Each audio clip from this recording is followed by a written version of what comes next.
Hello साथी हो, आज म बनाउन गइरहेको छु ब्लूबेरी योगर्ट केक जो बनाउन एकदमै सजिलो छ।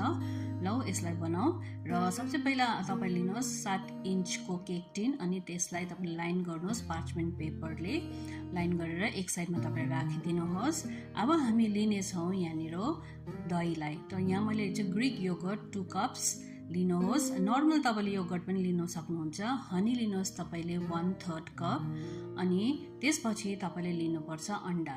र यहाँ मैले लिँदैछु 4 यानि कि 4टा ठुलो अन्डा अनि यसलाई फुटाएर एक एक गरेर म यसमा राख्दैछु।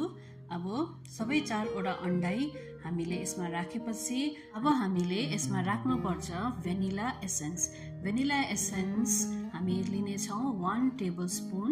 अब लिएपछि चाहिँ अब के गर्नुपर्छ भन्दा चाहिँ हामीले सबै यो इन्ग्रेडियन्ट्सलाई चाहिँ मजाले फिट्नुपर्छ। विस्करको हेल्पले तपाईँले मजाले यसलाई फिटिदिनुहोस्, कुनै पनि लम्प चाहिँ यसमा बस्नु हुँदैन। अब बारी आएको छ कर्न स्टार्चको। म यहाँ लिँदैछु 4 टेबलस्पुन कर्न स्टार्च।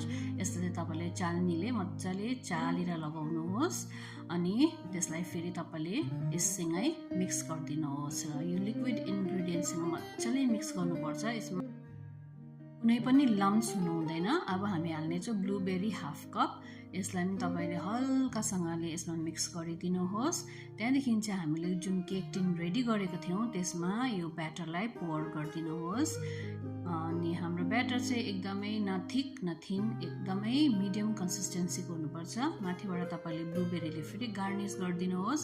प्री हिटेड ओभनमा 340 डिग्री सेल्सियस या 170 डिग्री सेन्टिग्रेडसम्म चाहिँ तपाईँले यसलाई बेक गर्नुपर्ने हुन्छ। र यसको फाइनल रिजल्ट चाहिँ एकदमै दामी हुन्छ, एकदमै फ्लफी केक चाहिँ बनेर रेडी हुन्छ। र हेर्नुहोस् तपाईँले फ्रेन्ड्स, अब चाहिँ हामीले यसलाई कम्प्लिटली कुल हुन दिनुपर्छ। त्यसपछि तपाईँले क्लिन्च ऱ्यापले चाहिँ यसलाई ऱ्याप गरेर फ्रिजमा चाहिँ तपाईँले 3 देखि 4 घन्टासम्म चाहिँ तपाईँले यसलाई राख्नुपर्छ फ्रिजमा। त्यसपछि तपाईँले एकदमै यसलाई ठन्डा भएपछि चाहिँ एकदमै चिसो भएपछि निकाल्नुपर्छ। र अब चाहिँ पालो छ डिमोल्ड गर्नुको लागि। र डिमोल्ड गरिदिनुहोस् तपाईँले। यसलाई हेर्नुहोस् कस्तो दामी दामी दामी बनेको छ नि। मेरो त मुखमा पानी आइसक्यो फ्रेन्ड्स। Let's taste it. र फ्रेन्ड्स, केक चाहिँ एकदमै दामी भएको थियो, एकदमै माउथ मेल्टिङ भएको थियो। र तपाईँहरूले नि जरुर यो केकको रेसिपीलाई ट्राई गर्नुहोला। Bye bye, see you.